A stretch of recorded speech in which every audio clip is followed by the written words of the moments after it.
खबर बड़ी है। सुशांत सिंह राजपूत केस में देश इंतजार कर रहा है कि सुशांत को न्याय मिले, उनके परिवार को न्याय मिले, लेकिन मुंबई पुलिस इस केस में तमाम तरह के अड़ंगे लगाने में लगी हुई है। जी हां, मुंबई पुलिस ये मान चुकी है कि ये महज एक आत्महत्या का मामला है, या यूं कहें कि मुंबई पुलिस इस मामले को आत्महत्या का मामला साबित करने पे तुली हुई है।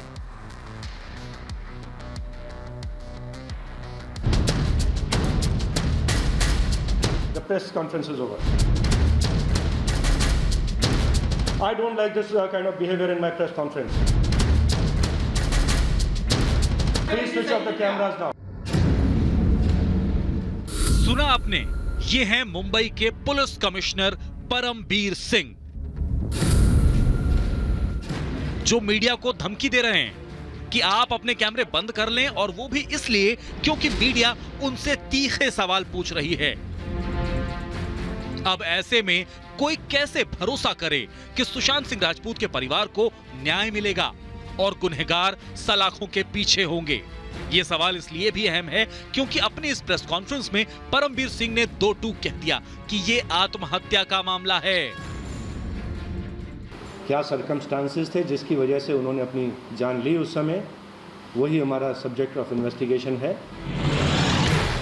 अपनी इस प्रेस कॉन्फ्रेंस में परमबीर सिंह ने सुशांत के परिवार को भी कटघरे में खड़ा कर दिया। कृष्ण कुमार सिंह और उनकी 3 बहनों का, नीतू सिंह एंड करिश्मा, एंड उनके ब्रदर इन लॉ का स्टेटमेंट 16 तारीख को रिकॉर्ड किया गया था। हमारे पास स्टेटमेंट्स भी हैं, और उस स्टेटमेंट में उन्होंने कोई शक व्यक्त नहीं किया था। मुंबई पुलिस के कमिश्नर परमबीर सिंह के इस बयान पर सुशांत सिंह के परिवार ने गंभीर आपत्ति जताई है, और मुंबई पुलिस पर सुशांत सिंह के पिता ने तमाम तरह के आरोप लगाए हैं। 25 फरवरी को मैंने मामला पुलिस को आगाह किया था कि मेरे बेटे सुशांत की जान को खतरा है, परंतु उन्होंने कुछ नहीं किया। 14 जून को जब मेरे बेटे की जान चली गई तो हमने 25 फरवरी में नामित लोगों के विरुद्ध एक्शन लेने को कहा, परंतु 40 दिन के बीत जाने के बाद भी उन्होंने कोई कार्रवाई नहीं की। हार होकर मैं पटना गया और अपने थाने में केस FIR दर्ज की। मुंबई पुलिस पर संदेह इसलिए भी पैदा होता है कि अपनी प्रेस कॉन्फ्रेंस में कमिश्नर परमबीर सिंह रिया चक्रवर्ती का बचाव करते नजर आए। आप खुद सुनिए। हमने अपने इन्वेस्टिगेशन में जो 56 लोगों को एग्जामिन किया है, उसमें रिया चक्रवर्ती की स्टेटमेंट 2 बार ली गई है, 4-5 बार उनको पुलिस स्टेशन बुलाया गया है, एंड अवश्य हर एंगल से तपास इसमें की जा रही है, एंड आगे भी हमारा इन्वेस्टिगेशन चलता रहेगा। इतना ही नहीं, मुंबई पुलिस रिया का बचाव भी कर रही है और बिहार पुलिस की जांच में किसी तरह के अड़ंगे से इनकार भी कर रही है। नॉन कॉपरेशन का सवाल ही नहीं उठता। लीगली हम एग्जामिन कर रहे हैं कि जुरिस्डिक्शन उनका बनता है कि नहीं बनता। हम उसके हिसाब से जो भी हमारे पास करेक्ट लीगल, मैंने कहा कि मेरी जानकारी के हिसाब से तो जुरिस्डिक्शन हमारी बनती है। अगर उनके पास कोई जुरिस्डिक्शन के बारे में कोई विशेष अधिकार है तो हमको बताया जाए। हम नॉन कॉपरेट नहीं कर रहे हैं, हम लीगल कार्रवाई कर रहे हैं, प्रोफेशनल इन्वेस्टिगेशन कर रहे हैं। There is no question of non cooperation. असल में ये मामला केवल मुंबई पुलिस का नहीं है, महाराष्ट्र सरकार भी सुशांत मामले पर पर्दा डालती नजर आ रही है, और यही वजह है कि जांच के लिए मुंबई पहुंचे पटना के SP विनय तिवारी को जांच से रोक दिया गया है और उन्हें क्वारंटीन कर दिया गया है। बताया कि मैं एसेंशियल ड्यूटी पर हूँ, पुलिस ऑफिसर ऑन ड्यूटी हूँ। जैसा कि प्रोसीजर है ऐसे से हम क्वारंटाइन करेंगे। आपको स्टैंप लगा रहे हैं लोग अभी, जैसे कि फिर बाद में एग्जेम्पशन के लिए आप अप्लाई करिए तो आपको छूट मिलेगा कॉम्पिटेंट अथॉरिटी से। इस मामले को बिहार पुलिस ने गंभीरता से लिया है। जो महाराष्ट्र सरकार का क्वारंटीन का गाइडलाइन है, उसको हम लोगों ने अध्ययन किया, और उसको देखने से लगता है कि इसकी जरूरत नहीं थी। उसमें ऑफिशियल काम से कोई पदाधिकारी गया है, सूचना दे करके गया है, IPS मेस में एकोमोडेशन का रिक्वेस्ट करके गया है, अपने लिए वाहन का रिक्वेस्ट करके गया है, तो वो कोई सीक्रेटली नहीं गया है। जाने के पहले भी मुंबई पुलिस को मालूम था कि वो आ रहे हैं। पटना के IG साहब BMC के चीफ को आज एक पत्र लिख रहे हैं, अनुरोध कर रहे हैं ये उचित नहीं हुआ है। तो सवाल ये कि क्या सुशांत के परिवार को न्याय मिलेगा? Bureau report, Republic Bharat. आप देख रहे हैं खबर बड़ी है। हम आपको बता दें कि सुशांत सिंह राजपूत को इंसाफ दिलाने की हमारी मुहिम जारी है। हमने 10 ऐसे बड़े खुलासे किए हैं जिनसे सामने आया है कि सुशांत की मौत के पीछे बहुत गहरे राज हैं। जी हां निधि, अब इसी मुहिम के तहत हम 11वां खुलासा करने जा रहे हैं। उस शख्स की बात आज दर्शकों को सुनाने जा रहे हैं जो सुशांत के घर पर ही रहता था। 11वां खुलासा।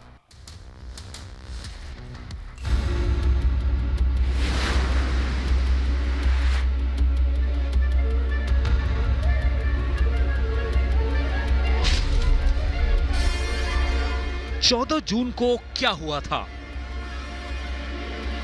क्या हुआ था उस दिन जिसने एक चमकते सितारे सुशांत सिंह राजपूत की जान ले ली? आरोप और बातें बहुत हो रही हैं और रिपब्लिक भारत की मुहिम जारी है सुशांत को इंसाफ दिलाने के लिए। सुशांत के घर उस दिन क्या हुआ था? कैसे पता चला कि सुशांत अब नहीं रहे? इस बात का सबसे बड़ा गवाह उस इंसान के अलावा और कौन हो सकता है जो हर समय उनके घर में रहता हो? आज हम आपको कैमरे पर उस शख्स की बातें सुनवाने जा रहे हैं जो हर वक्त सुशांत के साथ रहता था, सुशांत के घर की देखभाल करता था।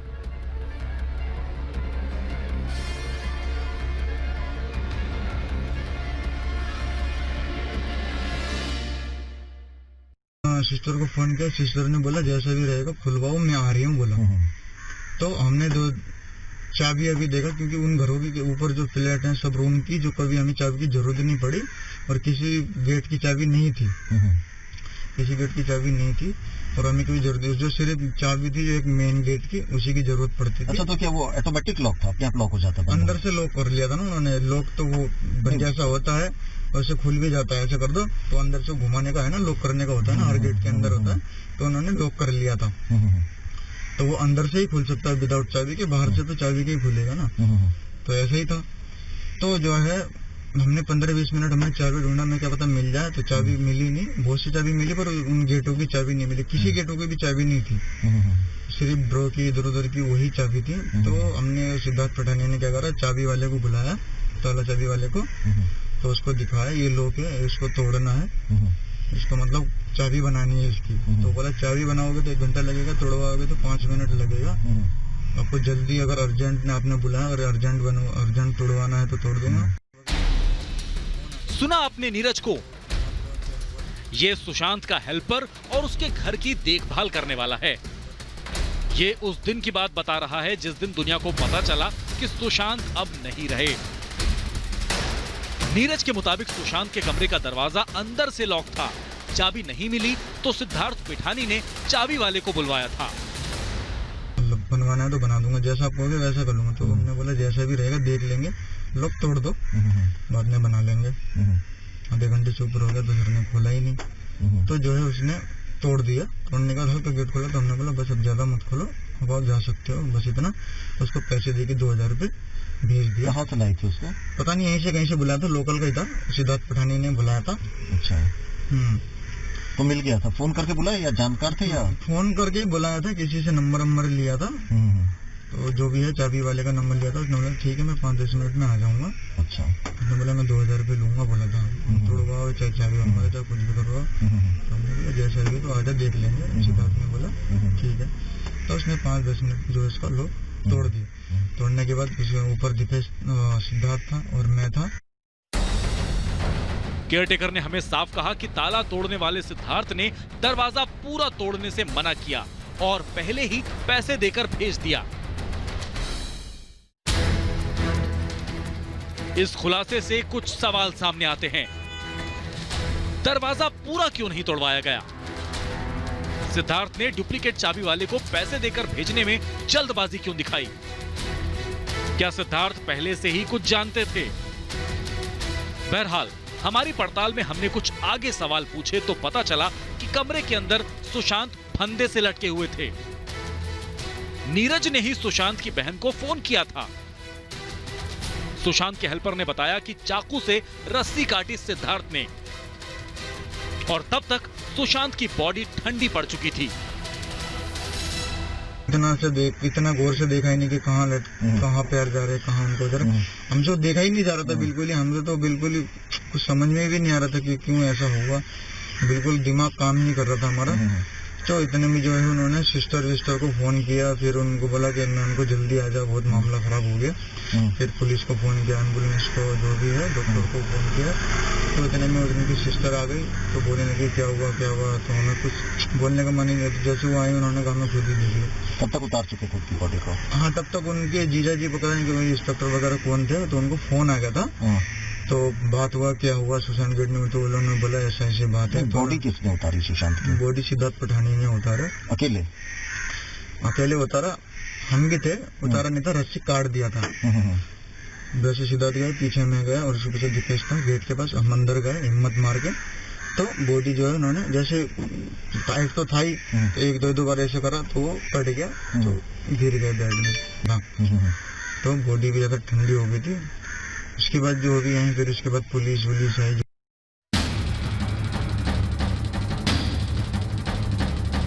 सुशांत के हेल्पर नीरज ने जो बताया वो एक बार को सुने तो बिल्कुल सीधा जवाब लगता है, लेकिन उसके इन जवाबों में कई सवाल हैं। सुशांत की बॉडी के बारे में नीरज ने बताया कि साइड में यानी टेढ़ी होकर लटक रही थी, लेकिन जब फंदा बिस्तर के ऊपर है तो बॉडी साइड में कैसे थी? कहा जा रहा है कि सिद्धार्थ पिठानी ने फंदा काटकर बॉडी को उतारा, लेकिन पिठानी की हाइट कम है, वो फंदे तक कैसे पहुंच गया? नीरज के मुताबिक सिद्धार्थ ने पहले ताला तोड़ने वाले को 2000 रुपए देकर नीचे भेजा, फिर दरवाजा खोला। सिद्धार्थ ने दरवाजा खोलने में जल्दबाजी क्यों नहीं दिखाई? एक और बड़ा सवाल ये कि मौत अगर 1 घंटे पहले ही हुई थी तो शव इतनी जल्दी ठंडा कैसे पड़ गया?